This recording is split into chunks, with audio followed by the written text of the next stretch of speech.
time ago. Mukha ayan. So, inupo kami dito sa tubigan. True. Andito lang kami sa labas kasi break ko. And itong vlog na break. Si break? Sorry, may break. Break. Ito ay parang work reveal kasi nagulat din ako, be. Yung in-upload ko yung vlog ko na parang first day work experience sa bago kong work. Naloka din ako sa mga comment kasi parang ayaw niyo ba akong magtrabaho? Oo nga. Parang ayaw niyo bang i-extend ko yung experience ko? Anyway, lang. Dapat maging happy lang tayo sa bawat isa. And syempre, kung yun naman yung gusto ni Bebang, at saka maganda rin yung kasi syempre another experience. Oo, yun naman. Yun din naman yung isa sa inaano natin, di ba? Yung hinahabol natin aside sa pag-vlog. Oo. Hindi nga nakapag-vlog eh. Ayun nga, kasi lately, nung hindi na kami masyadong nag-vlog, and given naman talaga na busy din ako, busy din sila. And alam naman, kahit naman sila Jessica, no? hindi naman sila nag-upload. Sabi niya, vlog tayo. Now, tayo vlog, hindi nga kami nag-upload eh. Ang hirap niya na talagang pagsabayin. Pero lately kasi, ang rant ko na sa kanila, parang gusto kong magkaroon ng work experience. Parang nadinig kagad siya ni Lord. Diba? Diba? Sign. Parang ang bilis ng transition na parang nung time na nagra-rad pa lang ako na parang gusto ko magkaroon ng work experience. Although, meron naman akong work experience before na kahit nung hindi pa tayo, nag-live selling ako, naging live seller ako sa isang company. Ay, yung sa TikTok? Oo, kaya lang, pinalisan ko kasi siya. Hindi kasi siya FDA approved. FDA. Yun naman yung dapat kapag hindi FDA approved o kaya wala mga permits. So, na i-push yun. Totoo talaga yung presinto talaga. Yun naman, nung nalaman kong hindi, inano ko siya, tawag dito, binitawan ko talaga siya kagad kahit na may contract kami kasi syempre yung safety din. Pero anyway, sa mga nagtatanong, alam naman nila na itong ating Las Piñas branch ay franchise ni Mrs. Era Mondragon. Era and Sergio pa. Yes. So parang laro. Nilaro na lang talaga. So, para po sa lahat na nagtatanong, totoo, kami yung gumagawa ng t-shirt ni JK. And nakaka-proud kasi, ayan. Tignan mo, suot nga ngayon. Yung ginawa ko, suot ko din ba? Ganon. Oo, kasi, dapat proud din lang. Oo, hindi lang doon, na parang hindi lang din dito umiikot yung buhay. So, parang kailangan mo din talaga i-explore. And, hindi naman para sa sarili ko lang din to. Para pa rin naman to sa family natin na kahit na alam na sobrang gulo ng family ko, parang para pa rin naman sa pamilya, although kahit na may anak na ako, syempre, priority ko talaga si Gab. Unang-una talaga sila, pero syempre, iba pa rin pag nag-health pa din sa family part, super gulo na ng mga nangyayari, kahit na, alam mo yun, alam at least nandiyan ka pa din, talagang kahit sobrang hirap na, talagang nilalaban mo talaga para sa kanila. And kasi nakakabilib ka, nakaka-proud ka. Kasi, alam mo yun, so, totoo lang kung alam nyo lang yung kwento ng buhay ni Bebang in real life, kasi hindi na para elaborate pa dito, para mas maintindihan nyo. So, lahat naman, actually tayo is may pinagdadaanan in life, may mga ibang lang tayong battle. So, kaya, wag na po tayo mag-judge, wag na po tayo mag-compare pa, kasi lahat naman po kami is ginagawa namin yung best namin para sa aming family. Yes. And sadyang may mga lang talaga. Sadyang may mga story lang talaga na hindi na siya pwedeng i-broadcast. Hindi na din pwedeng sabihin. Although sabi nila, syempre influencer ka, dapat ganito at nasi-share mo. Normally naman, nasi-share mo talaga, parang wala ka na talagang privacy once na nag-vlog ka. Correct. Pero kapag may mga like, kunyari yung problematic na yung story, so sa sobrang lahat naman tayo, yung nanonood, di natin alam na may pinagdadaanan din. So gusto manood ng vlog, imbis na maano siya, kumbaga maging happy, is parang na-influensyan mo pa, mas lalong nadagdag yung ano niya, yung iniisip niya. So kaya para mas maging light, mas maging kumbaga parang maging fair lang yung iniisip natin at nararamdaman natin. So wag naman natin dagdagan pa ng negativities kasi nga 'di ba, ito yung way nila para kahit paano maaliw sila. So wag na natin dagdagan pa ng problema itong vlog natin. So kaya spread love lang tayo. Not hate. Oo, isa din sa natutunan kasi wala na nagsama-sama din tayo. Never na tayo nakapag-share ng problem sa vlog. Kasi nga, natouch din kami sa mga taong nag-message sa amin na para kami yung nagiging dahilan kung ba't sila gumaling, pag nalulungkot sila. So, pwede pag-share pa tayo ng ng side na dadagdag pa tayo sa isipin nila. Anyway, sa mga nagtatanong po, kasi sabi nila, kala lang daw nila, yung work ko sa JK. Although, ito talaga guys, yung work ko sa JK Las Piñas is manager po talaga. Manager ako ng JK Las Piñas, pero it doesn't mean na pag manager ka lang, ima-manage mo lang yung tao. Pero hindi, kasi yung ginagawa ko, nag-all around din talaga ako. Kasi may hirap din na makita yung mga tauhan mo is nahihirapan. And give, ewan ko, ba't kasi dinadayo ang JK?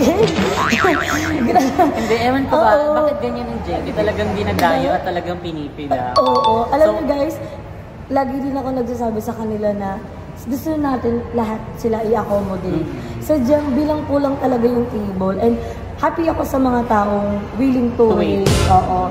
And, malawak yung pang-unawa. Yung iba talaga umaalis, pero bumabalik din naman sila. Pero, syempre, may limitation lang din talaga. And, dito nasusukat yung pasensya ko. Ang pasensya na belete. Oo, kasi dito ko na-encounter. Yung iba't ibang ugali ng Customer, oo. So, parang, ikaw, hindi naman sa wala kang karapatan magalit, pero kailangan mo pa rin i-manage, i-control yung anger mo, kailangan mo i-control yung emotion mo in a good way.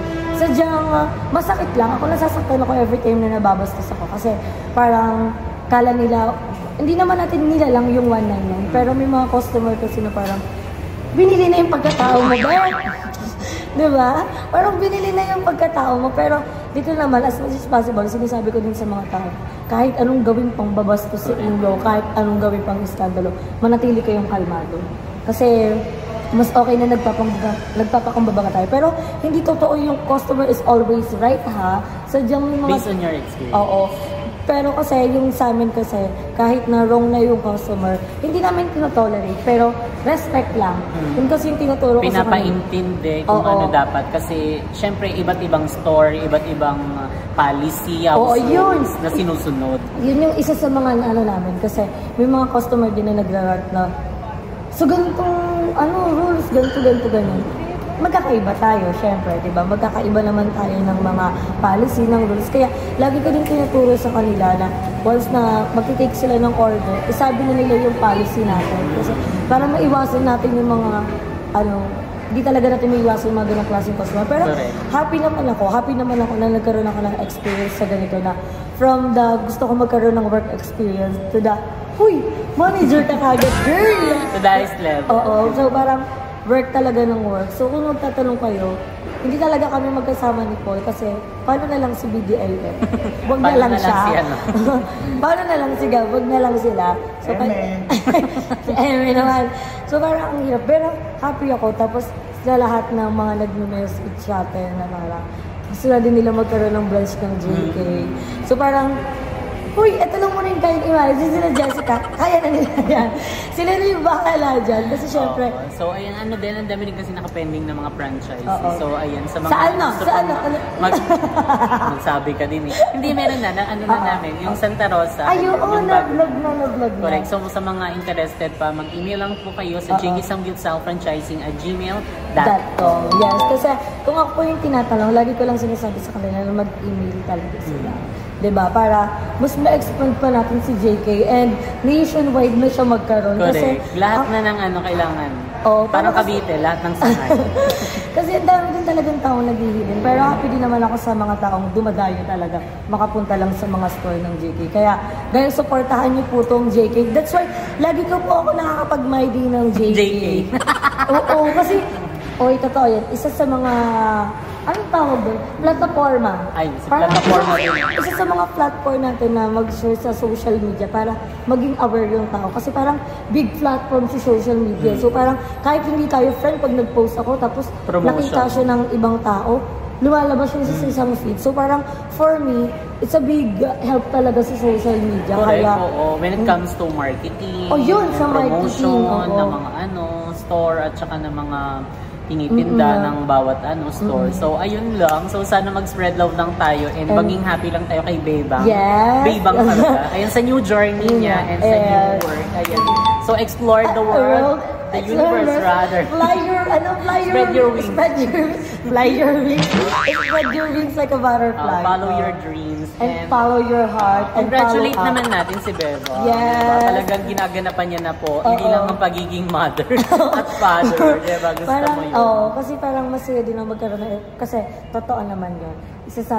happy ako na nagkaroon ako ng ganitong stage sa nakilala tayo sa social media. Pero lagi niyan sinasabi ng mga tao, kayo din naman mismo nagsasabi na hindi pang samantagal, hindi pang habang buhay yung pag-vlog. Kaya kailangan mo i-explore. Kaya big help din talaga kay Kuya Lloyd kasi isa sa mga ginawa niya sa amin is na pinakalala niya kami sa mundo ng social media na kung saan naahasa talaga namin yung sarili namin. And now, wait, naiyak ako, manager na si Ate Girl. Yes, manager na si Ate Girl. Manager na po siya ng JK Samgitsal, Las Piñas branch. So kami is super thankful. Ayan, kina Bebang, kina Jericho, kina Balong, ayan, kina Liza Marie, and Eliza Ashley. Ayan, dahil napaka-supportive nila sa amin. Simula pa nung wala pang Las Piñas branch. And hanggang sa dumadami na yung branches, talagang napaka-supportive tong mga to. So talagang kung ano yung binibigay nilang support sa amin, is syempre nare-reciprocate. Your favorite word. Reciprocate. Kasi parang yun yung ano namin. This year, kailangan reciprocate lahat. Hindi ka dapat maabuso, hindi ka dapat magbigay lang ng energy. Tapos, parang parang nagbibigay ka lang ng effort. Oo. Tapos wala namang nasusuklay. So parang, yun din yung nakita ko sa sarili ko na parang, hindi ko na kailangan mag-rant about sa... Kasi isa na din sa mga goal ko na maging financially stable. Hindi ka na nga nagkakaroon ng utang. Masasabi ko sa sarili ko, hindi pa rin ako financially stable. Hindi lang ako nagkakautang, hindi lang ako nababox to zero, pero gusto ko pa rin maranasin yung parang, alam mo yun, makabili na ng house, gano'n. So parang, onti-onti talaga, hindi talaga siya biglaan, kasi dito din naman kayo nag-start. Correct, kung una naman bigla, so syempre, paunti-unti makakapag-adjust ka, makakapag-ipon ka, makakapag-pundar ka, syempre, sa dedikasyon mo. Oo, yun din naman talagang goal, kapag may goal ka kasi sa buhay, talagang magsisipag ka kasi may nakaset na eh. Ito yung gusto kong maging, so kailangan ko magsipag para maabot ko yung goal ko na yan. And siyempre, gagalingan mo everyday. Oo, tsaka ikaw na yan, Bebang anak. At saka naniniwala kami dyan. Tsaka natutuwa din ako sa mga tao dito sa part ng JK family. From the trainer, from the... Gusto ko yun, mamamaos ka talaga. Oo. Pero nakokontrol ko naman siya. Pero ayan, bilang manager, ilang ano na ba? 3 days? 6 days. 6 days? 18, 19, 20, 21, 22, 23. One week na si Ate Girl. Bakit parang 3 days yung ano ko? Kasi wala kang upload. Hindi, ilang days tayong hindi magkasama. Nagmagkasama? 2 lang. Yun yung binilang ko. Kasi nag-hotel kami pag dito pupunta. Kasi bawal ko siya iwanan. Oo, kaso mamumulubi naman tayo kaka-hotel girl. Maging practical na lang tayo. So, parang, pero sa next ano natin, Ma'am Era, Sir Jabal. Hi, sir! Extend nyo po yung ano namin. So, thankful din kami dyan kay Sir Julian and Ma'am Era sa pagtitiwala. Supportive din talaga. Although madami din silang business na inaasikaso talaga. And happy naman ako na naging partner din ako ng JK family. May matagal ka ng part. Siyempre, ayun yung parang normal naman na ginagawa namin. Pinaka-part din ng mismong operation. Parang normal naman sa amin na tulungan every opening sa mga franchise. Uy, check tayo ng location. Correct. Ato po, hindi namin hindi lang kami basta-basta nagro-road trip.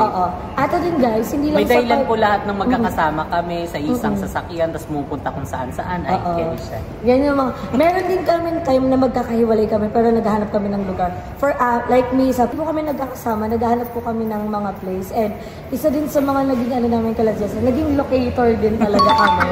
Totoo yan, naging locator. Ang daming work na pinasok ni Beba. Parang, kasi syempre, parang tulong-tulungan din talaga. And parang, ang bilis na nung pangyayari. Like, kaka-open lang ni Las Piñas, andyan na si Santa Rosa. May mga susunod pa. Grabe na. Ang bilis ng transition talaga. Kaya sobrang happy kami na lumalaki na talaga si JK na parang to the highest level na talaga, diba? And marami na din kami nakikilala. Alam mo, masaya din kasi lumalawak din yung connections. Yes. Connections. Parang, syempre pag may connection ka, may tracking kami, may ano kami, engineer kami, parang ang galing, parang hindi ka na din ito din pala yung, ito din parang masasabi mong business talaga. Happy birthday! Happy birthday! Ayan, birthday niya, guys! Happy birthday ng pinakamasipag naming, happy birthday, happy ate! Birthday po! Ano handa mo? Wala mo. Kaya bang kaya mo na yan? Dito na ako pinakain ko na lahat sila. Ang taray niya ate. Nagpasamgyup na. Nagpasamgyup na. Grabe, talented siya. At saka masaya din nakakakilala tayo ng mga panibagong tao. Si ate pumasok, nakalimutan ko yung sasabihin ko. Nawala sa isip ko. Eto na lang, Bebang. Kamusta yung experience? Yung experience. Yung experience, hindi talaga madali. Masusukat talaga yung temper mo, yung... Ano ba temper? 38 last celsius. Hindi, parang masusukat talaga kasi may mga tao talaga na kahit sabihin mo, hindi talaga makikinig. Kahit na ibigay mo na talaga lahat, parang dead ma. And minsan, hindi na din nila ako nakikilala. Kumbaga, parang nagiging guni-guni ako. Ganun. So, nagiging ano ka na lang. Oo, pero masaya na may experience. And isa din syempre, manager ka, kailangan mo talaga i-manage yung mga tao mo. Hindi mo pwedeng lagi mo silang sisigawan. Ganun. Hindi kasi ganun talaga yung pag-manage. And nakita ko naman sa sarili ko na kaya ko naman talaga sila i-manage. And bawat pep talk naman namin is nagkakaroon naman ng improvement. So parang yung problem na nangyayari sa team namin, hindi namin siya dinadagdagan ng another problem. Nilalagyan namin siya ng solution. That's why nagkakaroon talaga sila ng improvement talaga. Yun naman yung inaano ko. And happy ako kasi kahit na sabihin mo may mga kanya-kanya kaming position, nag-go all around talaga lahat. Nagtutulungan. Yes, nag-go all around. And hindi naman namin masisisi kung lalo na paggabi, blockbuster talaga yung tao. So parang no choice ka talaga. Eh syempre, normal sa mga manager, ikaw yung mag-inventory, ikaw yung yun talaga yung work mo. Wala pa naman ako nakikita nagsiserve talaga. Eh, ako, lalo na pag syempre makakuha ng order. Kahit na sabi mo, buffet style kami, nag-a-add-ons kasi sila. Yun so, yung mga siniserve. Yun yung mga siniserve namin. And syempre, ako na yung nagtitake ng order. Minsan nagiging cashier ako. Nagiging janitorial ako. Hindi lang ako nagiging dishwasher. Pero ako yung nagluluto ng takoyaki. Takoyaki ko yun. Yes, guys. Meron na po kaming takoyaki. Yes! Pero dito po lang siya available sa Las Piñas. So, sa mga nagtatanong at mga hula-hula dyan, bakit wala yung ibang branch? Wala po, hindi po namin na ilo-launch. Kalmahan nyo lang. Nauna lang talaga si Las Piñas. And tawag dito, hindi lang siya basta takoyaki. Tinatawag natin siya, pag di mo nasabi, pag na, malalaman ni gagayain nyo. Ay, hindi, pero try nyo na lang para makita yun yung day. Bisita na kayo dito. Hindi na namin tawag. Alam mo. So, visit na lang kayo sa lahat ng JK branch. Kung saan kayo malapit, pumunta lang kayo doon. And kung gusto nyo matikman yung special takoyaki namin, nandito lang yon, located lang yun sa Las Piñas branch, which is sa Triple B Building, Alabang sa Potter Road, Barangay Talon 1, Las Piñas City. Yes, so ang aming takoyaki po is available po siya sa lahat ng sets. So kailangan nyo lang pong mag-request kasi per request siya, hindi siya yung basta nag-order ka lalabasan ka agad. Kasi may mga ibang, syempre, hindi naman kumakain ng takoyaki, may mga allergies. So just make sure mag-follow up kayo sa ating mga At saka, isa sa mga inaano namin, kaya po hindi po kami na agad nagluluto ng takoyaki. Ayaw namin masira yung quality. Correct. That's why pag nag-serve po kami, is mainit talaga. Hindi yan siya lamig. Oo, kasi alam naman natin lahat na hindi na masarap si takoyaki pag malamig na. Diba? So ayun lang guys, sana maliwanagan kayong lahat and sana spread lang natin yung love. Yes. And syempre, thank you so much, Jasmine. Yes, thank you so much, Beb. Kayang-kaya mo yan. You can do it. Yes, and syempre, thank you din kay Ma'am Era, Sir Jivan, kay Jasmine, na big help talaga sa amin. And now, nandito na kami sa bago namin journey! Ayan. So, magkaiba talaga yung food industry sa... Hindi ko alam pang tawag ng amin, sa mga damit. Clothing? Clothing. So, iba talaga. Laki talaga ng pinagkaiba niya. Anyway... Sige nga, kainin mo yung damit. Hindi. Ang dami nating pinagkaiba. Ang dami din talaga na. Iba talaga sa food industry. Nandito talaga lahat. So, happy din ako na na-experience ko na siya. And, alam kong marami pa ako may experience. Kaya naman sana, supportahan niyo lang po kami sa mga journey na tinatahak namin lahat. Dahil wala naman po itong para sa sarili lang. Lahat po ito ay para sa aming pamilya. Kaya naman, huwag niyo nakalimutan ng mag-subscribe sa aming YouTube channel kahit hindi na kami nag-upload. Hindi na katulad daw sa everyday upload, diba? Kasi nga lumalaki na tayo. Magkakaroon na tayo ng mga big responsibilities in life. Oo nga. Ano na talaga tayo. Anyway, pag-subscribe na kayo sa channel, Bebang Rica Mata. Jessica, salamat. Ayan, magkita-kita po tayo sa lahat po ng branch ng JK. Sumugod na kayo and makikita niyo po ako dito sa Las Piñas branch. Siyempre, kung taga Laguna kayo, hindi na kayo pupunta dito, meron ka tayong Laguna branch. And kita-kita po tayo sa Santa Rosa, Laguna. Yes po, November 8 po ang ating grand opening, 11 AM to 11 PM. So magkita-kita po tayo dyan. Bye!